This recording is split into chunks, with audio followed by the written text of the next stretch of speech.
Eh bien le bonjour ma petite caille, j'espère que tu vas bien. Ça va frérot, ça va la peste roya. Putain tu sais que là je te fais ça en rigolant mais gros je te jure Roblette c'est comme ça, vraiment ils te disent bonjour pendant 15 ans, t'en as marre, tu pètes un câble, t'as envie de te barrer gros. Comme tu le sais dans la dernière vidéo je t'avais informé que je vendais mon bloc en Sampolini. Donc je ne l'ai pas vendu, nuance, je l'ai échangé. Donc j'ai trouvé quelqu'un qui habite près de chez moi et avec qui je dois échanger le bloc. Donc là si tu veux aujourd'hui on est mardi et je dois lui amener jeudi. Donc jeudi on va se rencontrer. Donc pour y aller si tu veux j'ai un petit peu de route parce que moi je suis de Cannes dans les Alpes-Maritimes et lui il est vers Monaco. Donc tu vois j'ai entre quoi 40-45 minutes de route pour y aller à tout casser quoi. Donc dans un premier temps tu me suis en timelapse pour tomber le bloc et après on démonte le kit pour voir si le piston il a fait bisou bisou avec la culasse. Je te parle même pas de la déto frérot, il est comprimé à 15,5 le bordel. Donc là on a plein de trucs à faire, hein, attention hein. Crois pas que ce soir je suis au lit à 20 h hein. Allez on fait ça et puis après je vais te montrer, je lui ai fait un petit cadeau. Attention pas piquer des hannetons le cadeau.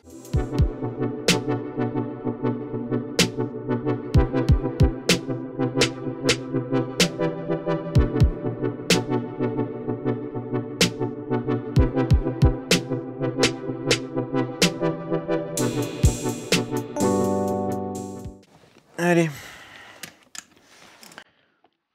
Hop.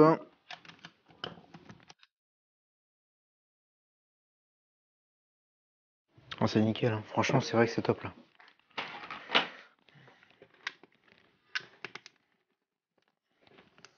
Ouais, elle joue jamais la bouteille. Oh. Maman, 9 guignols. Je vais nettoyer mes petits joints toriques. Donc tu vois d'où l'utilité vraiment de bien graisser tes toriques parce qu'après tu vois si tu peux les remonter mais 50 000 fois gros ils sont neufs. Alors pour enlever les cylindres, pied de biche, je rigole. Quoique, oh punaise, je vais y mettre un coup de maillet. Ah je sens il se décolle là, je l'entends. Un coup de maillet dans sa face, il a pas résisté le guignol. Putain, je suis en train de niquer tout le joint. Merci Clément. Super. Voilà, c'est bon, j'ai tout baisé. Bon, je suis désolé, hein, ça fait vraiment monoplan, etc. Je parle pas et tout, mais bon, qu'est-ce que tu veux que je te raconte en même temps? Je suis en train de démonter mon cylindre, qu'est-ce que je te dise? Voilà, donc là, tu vois, je l'ai tout nettoyé, donc la culasse. Donc voilà le cylindre, tout est nickel, il n'y a pas de souci, je lui ai tout nettoyé tout propre. Le piston aussi, pas de problème. Et là, je lui ai juste enlevé les joints. Je vais lui refaire des joints parce que tu vois, lui là, tu vois, en le démontant, je l'ai un petit peu déchiré, tu vois. Donc je vais lui en refaire des tout nickel. Et puis je vais lui rajouter au passage un petit peu de squitch, comme ça, au moins, je suis sûr d'être tranquille par rapport à ça, tu vois. Et puis je vais lui rajouter aussi des petits points sur la carburation de 5 points, tu vois. Comme ça, au moins, je suis sûr qu'il n'a pas de problème particulier. Et regarde, d'ailleurs, je te parlais de son petit cadeau. Il n'est pas au courant. Mais voilà, il a le petit cache Ben Racing gros. Voilà. Donc tu vois, ça va avec les couleurs de sa moto. Voilà, donc là, tu vois, il est même un petit peu ajouré pour passer la petite butée de poste, ou la mienne d'ailleurs.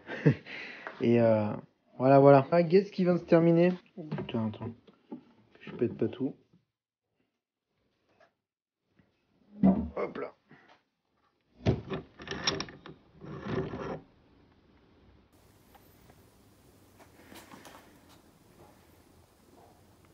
Oh, c'est beau. J'ai donc le petit récupérateur que tu vois ici. Ben Racing, hop, avec le petit bouchon, tu vois qui va bien. Et le petit, comment ça s'appelle? La petite butée en fait d'embrayage, tu sais, comme ils font en Most, mais en version Ben Racing. Comme tu vois, j'ai un nombre de bobines incalculable, donc c'est des bobines de filament pour mon imprimante 3D. Et c'est plus possible, donc je vais faire un, comment ça s'appelle? Un support pour bobine en fait ici. Donc là, tu vois, j'avais fait des petits ronds que j'avais imprimés, tu vois. Mais maintenant, ayant autant de bobines, si tu veux, je vais pas imprimer 50 000 ronds et tout, ça va me faire chier. Donc ce que je fais, c'est que j'ai acheté la Casto, tu vois, des petites équerres en fait comme celle-là. Et puis tu vois, je vais, hop là. Tu vois, je vais glisser les bobines, tu vois, entre comme ça. Donc là maintenant, je vais te mettre un petit timelapse justement où je te montre tout ça.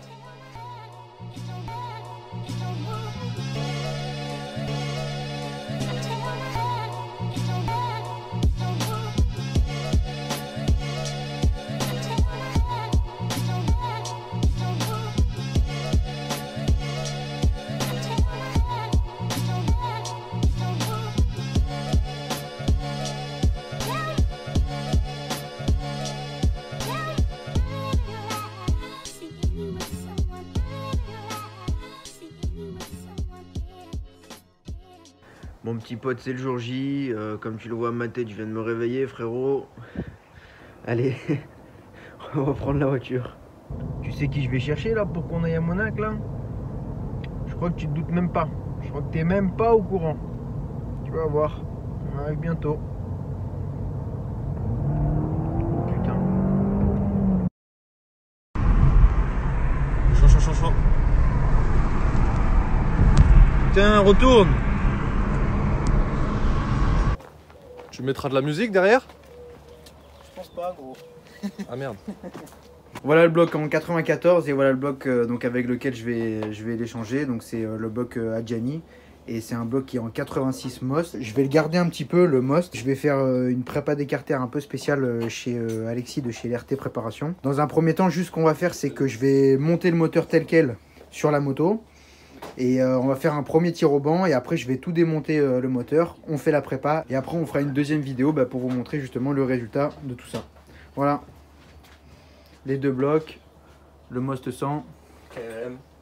Ouais, le petit KRM parce que Jenny donc que tu vois juste là, c'est celui avec qui donc j'échange le bloc. Il a aussi un KRM donc, qui est tout neuf, tu vois. Voilà sa petite bécane. Hop. Petit remontage de cylindre, frérot. Je vais m'assurer que la marchandise soit conforme. C'est le cas. Tu sais que moi, des fois, dans les vidéos, je m'amuse, tu sais, des fois, t'as vu, je bégaye quand je parle. Ouais. Du coup, j'ai dit, je vous emmerde tous comme ça, mais il faut que je coupe au montage. Ouais, parce que c'est ça sûr fait que chaud. pas trop. Allez les gars, premier démarrage.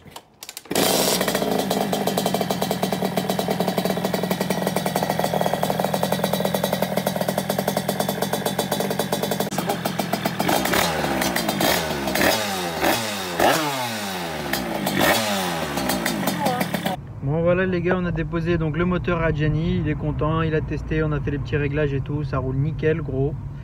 Et là, moi là je vais déposer Enzo chez lui. Et normalement vous dans cette vidéo, vous allez voir le passage au banc du moteur en 86. On va passer la moto chez Alexis de chez LRT Préparation.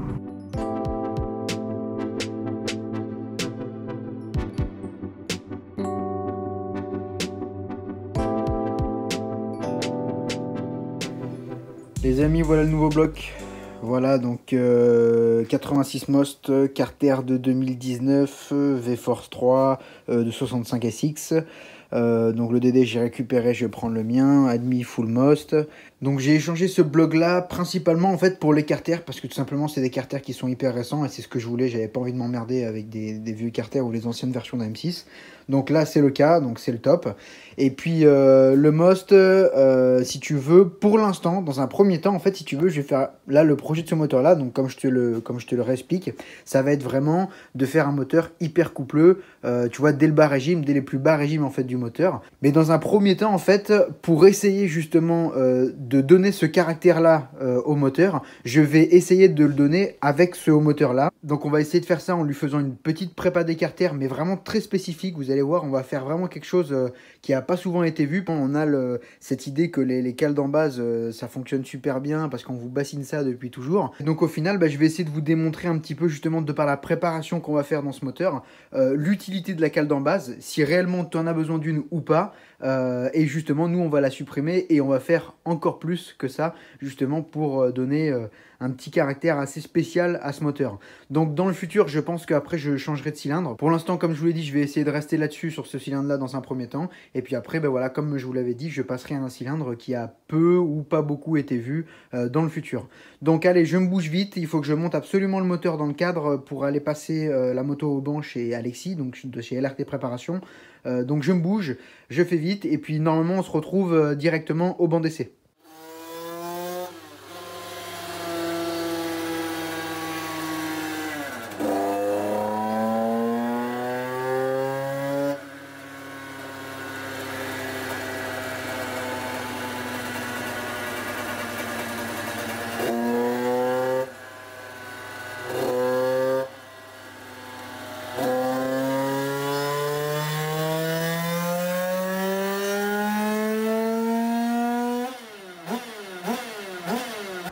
Voilà les gars, première courbe, on est à 18,5, donc daubé. Vraiment, c'est vraiment daubé. Donc après, voilà, il y a plusieurs choses qui vont pas, donc comme le carbu, donc ça c'est un 28 motoforce, donc il faut que je le vire. La cale d'en base, virée direct. Et après le squish, je sais pas du tout ce qu'il y a en taux de compression, squish et toutes les valeurs du moteur en diag et tout, je sais pas du tout ce qu'il y a. Donc ben voilà, de toute façon ça vous le verrez dans la prochaine vidéo. Et puis voilà, on va essayer de lui donner un caractère moteur vraiment différent de ce qu'on peut voir là. Donc là tu vois, c'était la deuxième courbe. La première c'est la rouge, la seconde c'était la verte. Donc là, la courbe que tu vois ici, c'est la courbe bleue que je viens de te faire afficher. C'est la courbe en fait d'Enzo Brap. Tu sais, donc il avait un 86 top à lui, il me semble. Et donc tu vois, il avait un R3 en passage bas. Et à peu près, tu vois, la même config que moi. Tu sais, V-Force Top Perf. Il avait aussi carbu, je crois que c'était un 26, il me semble. Et tu vois, donc tu vois à peu près le profil de courbe auquel il faudrait que ça ressemble, tu vois. Donc il accélère déjà bien plus fort, il chope bien plus de puissance. Après moi aussi, tu vois, c'est ce que je te disais tout à l'heure. Je sais pas du tout ce qu'il y a dans le moteur en termes de paramètres, etc. Tout est stock, même les carters, vraiment, il n'y a rien qui est préparé. L'esprit, si tu veux, que j'aimerais avoir, c'est d'avoir un moteur justement, on va dire, hein, dans l'esprit, qui part, si tu veux, un petit peu plus fort, tu vois, qui accélère vraiment plus fort. Pour après, tu vois, quitte même à planter, tu vois, un petit peu plus tôt. Ce serait vraiment l'esprit, en tout cas, moi, le caractère moteur que je recherche, tu vois. Donc bah là, si tu veux, ce qui est bien, c'est qu'en fait, on sort tellement peu de chevaux que pour les fois d'après, on peut que faire mieux, tu vois. Je voulais vraiment faire un tir, voilà, au banc comme ça, stock. Donc là, tu vois, je l'ai vraiment récupéré comme ça. Comme ça, après, on va voir dans la prépa carter combien on peut gagner, qu'est-ce que ça fait sur la courbe une prépa carter. Et puis après aussi, en prenant encore, voilà, encore une fois, tous les paramètres, en changeant 2-3 trucs, le carbu, machin. Et on va voir la petite différence qu'il y aura sur ces courbes. Bon les gars, c'est la fin de cette vidéo. Donc je fais un grand merci à Enzo Brap d'être venu avec moi voilà, chercher ce bloc à Monaco. Merci aussi à Jenny qui m'a permis justement de faire l'échange de ce bloc. Et enfin, merci beaucoup à Alexis pour le passage au banc. Mais de toute façon, on va retrouver Alexis dans la prochaine vidéo parce que la prochaine vidéo, ça va être vraiment une prépa que tu n'as jamais vue. Ça va être vraiment sympa. Franchement, la prochaine vidéo, on va essayer de faire un truc vraiment cool. Donc voilà, soyez au rendez-vous les mecs. Allez, ciao ciao!